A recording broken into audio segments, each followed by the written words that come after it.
Dear colleagues, welcome to UCMC. I'm Valentin Pugachev. Today, on the framework of a pilot project of the Ukrainian Crisis Media Center, which is called Spokesperson of Peaceful Life, we discuss free of charge legal assistance to internally displaced persons. As of last week, we had 1,018,254 IDPs. The majority of them arrived from the eastern regions, from Donetsk and Lugansk Oblast, and from Crimea. The biggest part of IDPs are localized in Kharkiv, Luhansk, Dnipropetrovsk, Zaporizhia, Odessa, and Donetsk Oblast. The data proves that 1/3 of them left their jobs.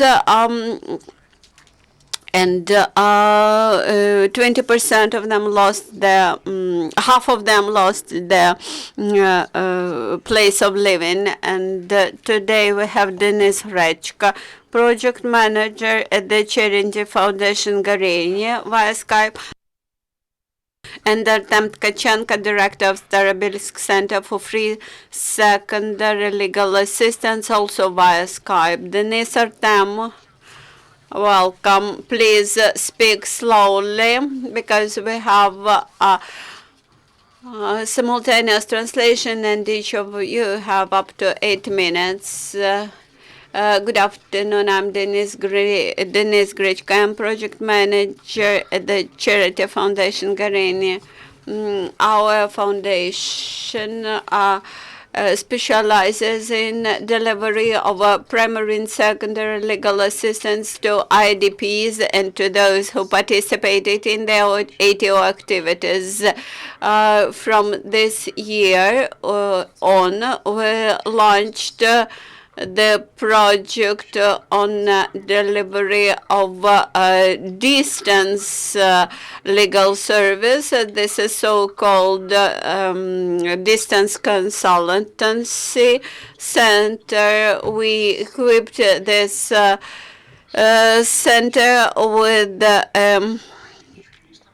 equipment, and we have our lawyers which specializes in specific oblasts.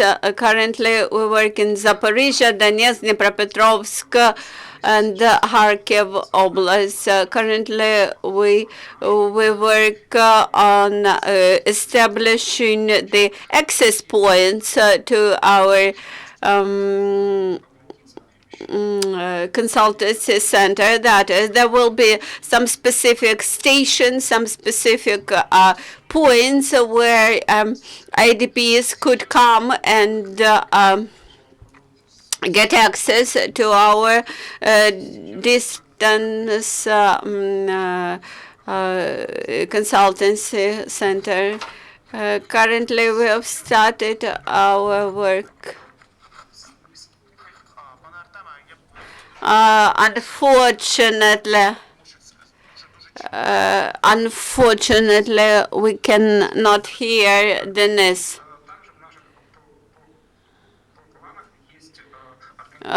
So our plan is to establish similar centers, not just for primary legal aid, but also for secondary legal aid. What does it mean, this the access center? There is a computer with free access for those people who need any legal assistance. There, people could be easily connected via Skype to legal advisors if there is a need to check some documents. Also, some support staff in this access center may scan documentation and send it via email or via electronic means to legal experts. If there is the need to provide clients with some written advice, we can provide this communication in back direction.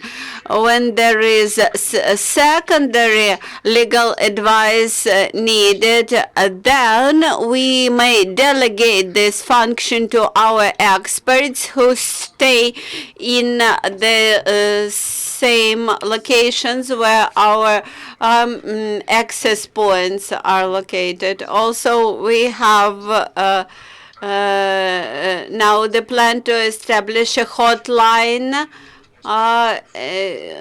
and also we plan to deliver services via telecommunication means. While during if the first months of our center proved to be busy period, then we will see that we will extend our activities. That is, we are also available for clients and accessible for clients from their personal computers, even for ATO participants. We have collected some primary statistics during the first 6 days of our center's work. We registered more than 100 applications to our center, and which shows how demanded this service is. Thank you, Denise. Please remain in touch. And now I give the floor to Mr. Artem. Good afternoon. I would like to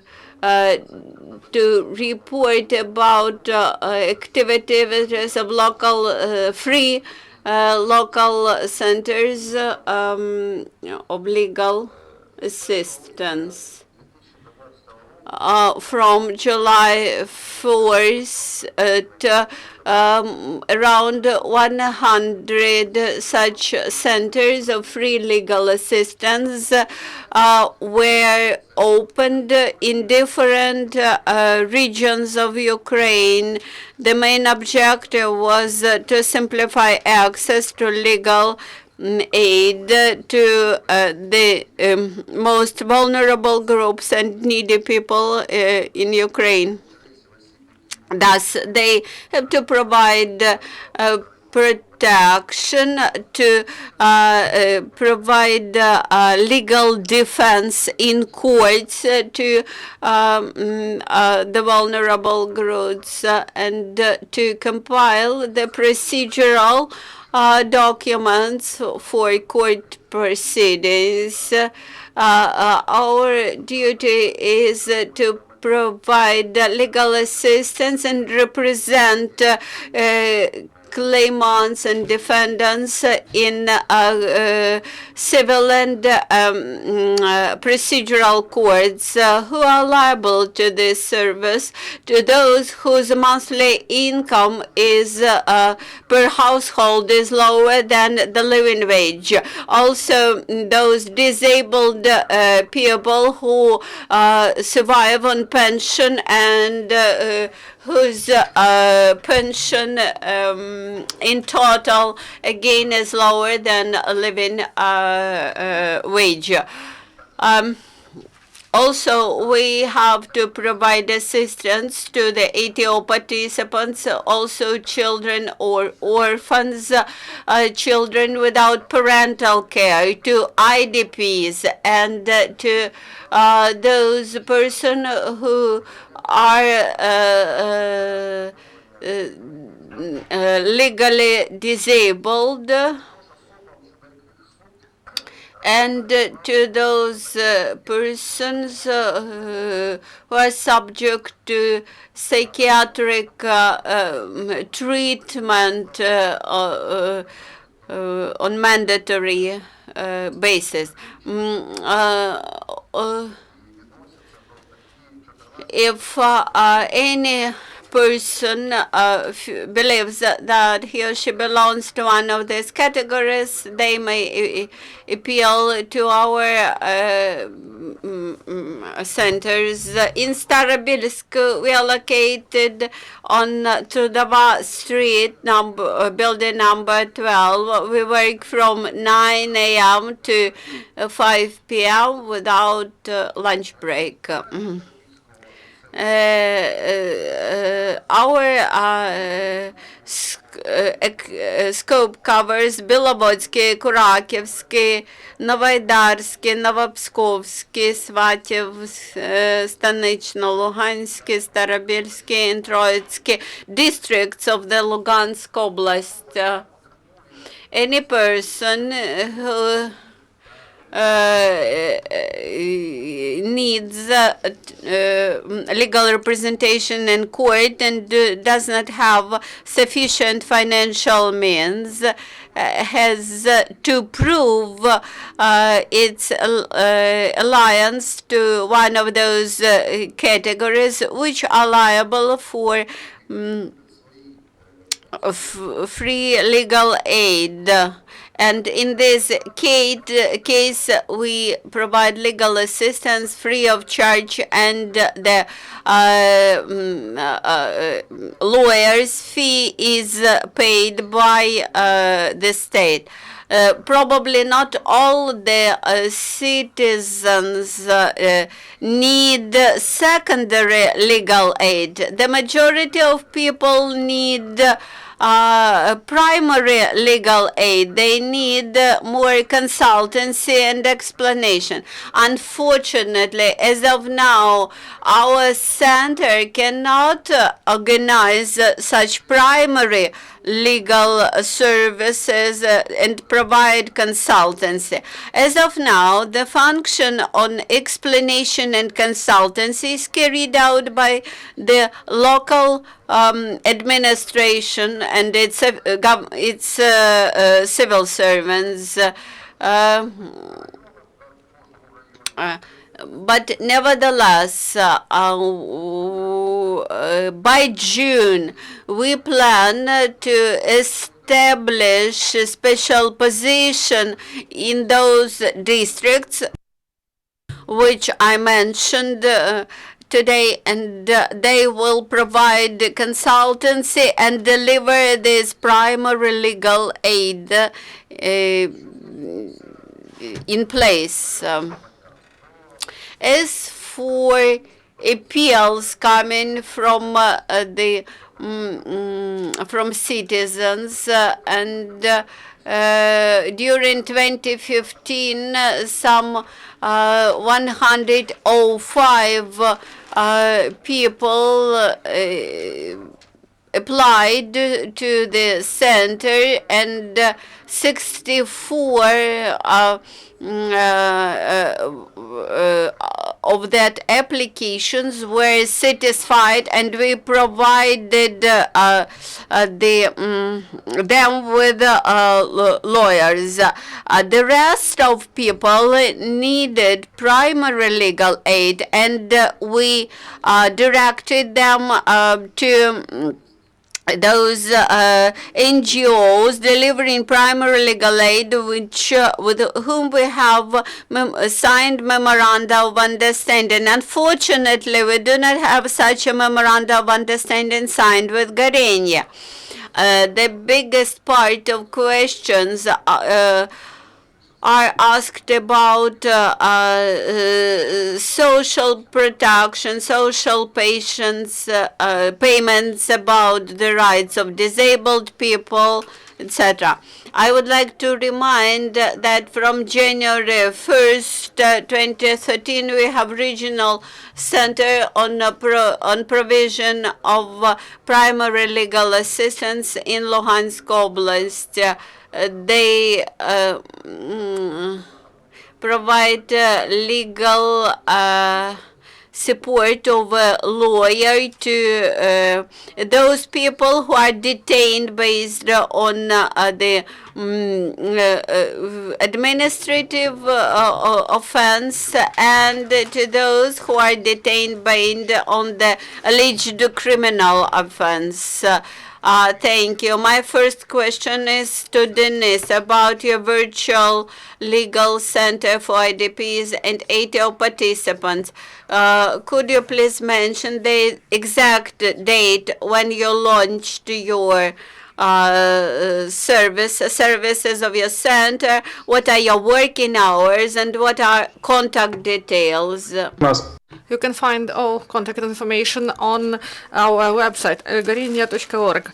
And we have the our Skype telephone numbers, and also the address of our institution. Our virtual center started its work in January 2015, and now we want to broaden our activity of our center and expand it to Lugansk Oblast, and we'll work there. And our center works starting from 9 till 5 without any break for lunch. So please, you can address our center, and we will be glad to help them.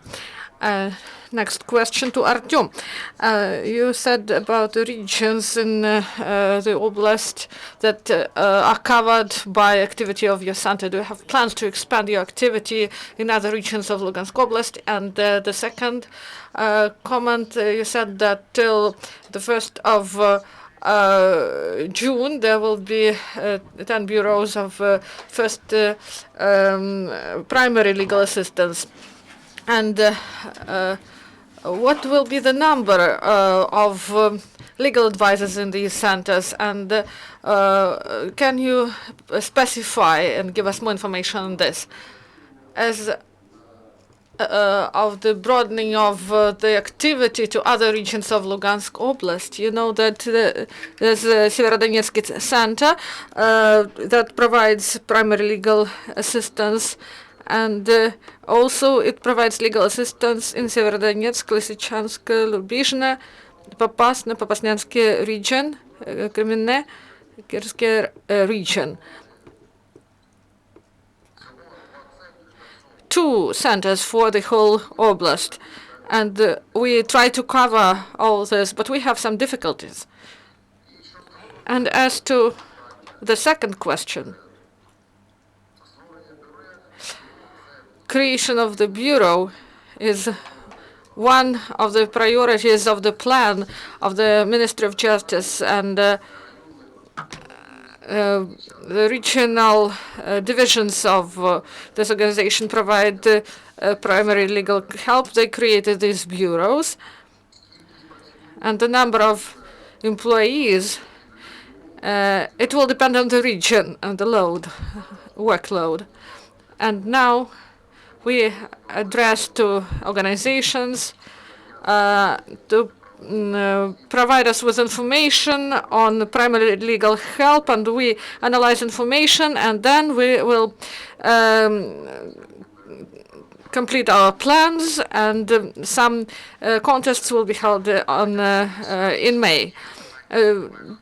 Dear colleagues, do you have some questions?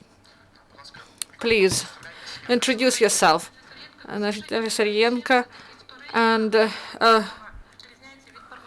what is the difference between primary legal assistance and secondary legal assistance? Because it's difficult to understand for common citizens.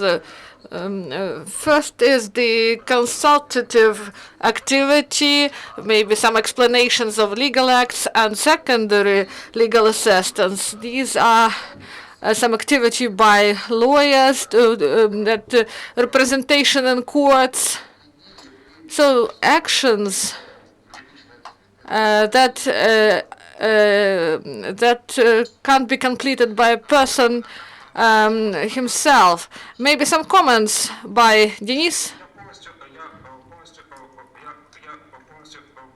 I support completely my colleague, but one more comment. Primary legal assistance. These are not procedural. Some applications, complaints, maybe some compiling some complaints, and about, if we are speaking about procedural documents, some documents to courts. So this is all about secondary legal assistance. And good afternoon. And it's very important to observe the terms. If, for example, they missed some important dates, are you able to help? And also, how do your lawyers help in fighting bribery? For example, there's a serious issue and the officials will demand some bribes. Would you be able to help? Bribery is a criminal offense. And we can provide help to witnesses in criminal cases if, for example, the person was detained or arrested. Our lawyers, if there's a need, they can provide consultations on the procedures if someone demands a bribe from this person. So our lawyers will help to file a complaint and how to deal with this issue based on legal grounds. So our lawyers, they are highly professional, and we try to eradicate corruption by all possible means in our state. But no one answered the first question. If we are speaking about terms, some dates that were missed, would your lawyers be able to help? Because we understand that we are living in war conditions. So if we are speaking about common people, they don't understand all the peculiarities of legal matters. As to terms that are missed, so these are individual situations. We can consider each case. So what were the conditions, why this happened? So it's very difficult to give the general answer to this. This is an individual question you can address to us, and we will consider this case. We can speak about terms if you have proper reasons. For example, a person didn't know that it's not a good ground for this. If you missed some dates or procedural terms, you should have proper documents that prove. And if you have reasons for proper reasons for this, so our courts, they establish new terms, but this is all individual cases. So thank you. We end our Skype connection, and thank you for being with us. Till the next time, goodbye and good luck. Dear colleagues, thank you for being with us, and I remind you that the next briefing in the framework of pilot project Spokesman of Peaceful Life will be at the same time.